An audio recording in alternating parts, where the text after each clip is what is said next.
क्या यह वीर योद्धा हिंदुस्तान के इतिहास में अमर रहेगा या फिर उसके बलिदान की गाथा समय के गर्त में खो जाएगी? देखिए इस महायोद्धा की अद्भुत गाथा। एक तूफानी रात मेवाड़ के कुंभलगढ़ किले में एक बालक का जन्म हुआ। महल में राजपुरोहितों ने घोषणा की, यह कोई साधारण बालक नहीं बल्कि एक महायोद्धा है। इसके नाम की गूंज सदियों तक सुनाई देगी। बालक का नाम रखा गया संग्राम सिंह।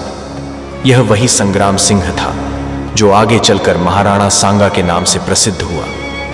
राजकुमार संग्राम सिंह का बचपन घोड़ों की टापों और तलवारों की टंकार के बीच बीता। वे बचपन से ही धनुर्विद्या और युद्ध कला में निपुण थे। एक दिन जब वे मात्र 12 वर्ष के थे तब एक हाथी बेकाबू हो गया। सब लोग भयभीत हो गए, लेकिन बालक संग्राम सिंह अकेले आगे बढ़े। अपनी तलवार से हाथी को वश में कर लिया। राजमहल में जयकारे गूंज उठे, जय मेवाड़, जय संग्राम सिंह। जब महाराणा रायमल की मृत्यु हुई तब सत्ता संघर्ष छिड़ गया। भाइयों में युद्ध हुआ, लेकिन अंततः संग्राम सिंह विजयी हुए। वे मेवाड़ के सिंहासन पर बैठे और कहलाए, महाराणा सांगा। अब यह केवल एक राजा नहीं बल्कि एक स्वाभिमानी योद्धा का युग था।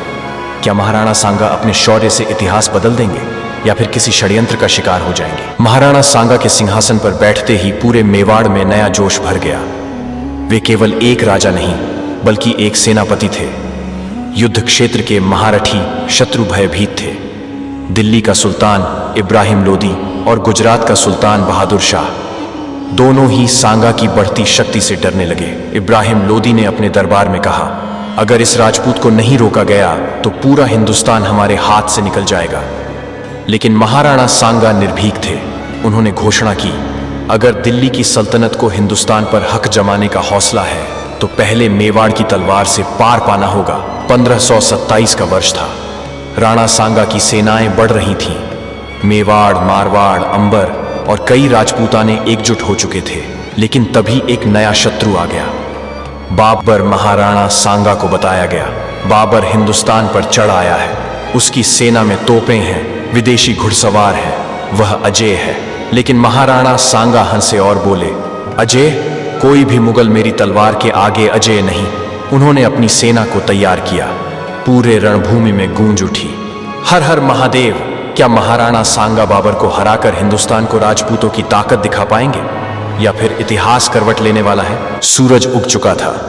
17 मार्च 1527, वह दिन जब भारत का भविष्य तय होना था। महाराणा सांगा ने अपनी सेना को देखा। हजारों राजपूत वीर घोड़े पर सवार थे। तलवारें चमक रही थीं। हर सैनिक की आंखों में ज्वाला थी। बाबर की सेना सामने थी, विशाल तोपें, विदेशी तुर्की घुड़सवार और घातक युद्ध नीति। लेकिन महाराणा सांगा निर्भीक थे। उन्होंने सिंह गर्जना की, आज हिंदुस्तान का भाग्य लिखा जाएगा। मरना है तो धर्म के लिए मरेंगे, लेकिन पीछे नहीं हटेंगे। पूरा रणक्षेत्र गूंज उठा, हर हर महादेव। युद्ध शुरू हुआ। राजपूतों की तलवारें बिजली की तरह चमकी। बाबर के सैनिक कटने लगे। युद्ध अपने चरम पर था। राजपूत सेना बाबर को पीछे धकेल रही थी। तभी राजा शिलादित्य, जो महाराणा सांगा का सहयोगी था, अचानक अपनी सेना के साथ बाबर की ओर चला गया। यह विश्वासघात था। महाराणा सांगा को चारों ओर से घेर लिया गया। बाबर की तोपें गरजने लगी। राजपूत सैनिक एक एक कर गिरने लगे, लेकिन सांगा रुके नहीं। घायल होने के बावजूद वे अंतिम सांस तक लड़ते रहे। उनकी आंखों में कोई डर नहीं था। लेकिन यह युद्ध बाबर की कूटनीति और विश्वासघात के कारण हार गया। क्या महाराणा सांगा इस हार के बाद फिर से अपनी शक्ति जुटा पाएंगे या यह उनके जीवन की सबसे बड़ी चुनौती होगी? खानवा के युद्ध में महाराणा सांगा बुरी तरह घायल हो चुके थे।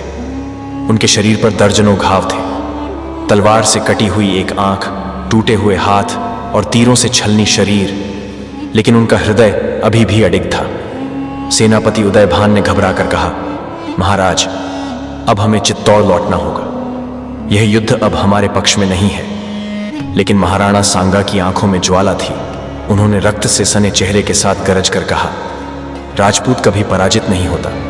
यह युद्ध आज हारा गया है, लेकिन हिंदुस्तान पर तुर्कों का राज्य मैं कभी स्वीकार नहीं करूंगा। सैनिकों ने सिर झुका लिया।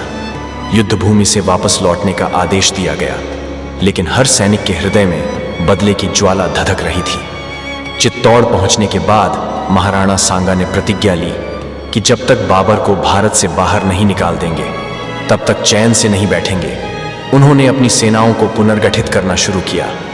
पूरे राजस्थान और मालवा के राजपूतों को संदेश भेजे गए, अब समय आ गया है जब हम विदेशी आक्रमणकारियों को धूल चटा दें। चारों ओर राजपूत सेनाएं फिर से संगठित होने लगी। बाबर के विरुद्ध एक और महासंग्राम की तैयारी होने लगी। लेकिन तभी एक भयानक घटना घटी। राजपूत वीरों को एकत्र करने के दौरान ही महाराणा सांगा को उनके ही किसी विश्वासपात्र सरदार ने जहर दे दिया। महान योद्धा जिसने जीवन भर युद्ध लड़े, अपने ही लोगों की साजिश का शिकार हो गए। जब वे मृत्युशैया पर थे, उनके सैनिकों ने रोते हुए कहा, महाराज, अब हमारा क्या होगा? महाराणा सांगा ने अंतिम बार अपनी आंखें खोली और कहा, राजपूती आन बान को कभी झुकने मत देना। और फिर भारत का यह महान योद्धा अमर हो गया। महाराणा सांगा का शरीर भले ही पंचतत्व में विलीन हो गया, लेकिन उनकी वीरता की गूंज आज भी अरावली की पहाड़ियों में सुनाई देती है। राजपूती स्वाभिमान की यह ज्वाला कभी बुझी नहीं, बल्कि हर युग में नया सूरज बनकर चमकती रही।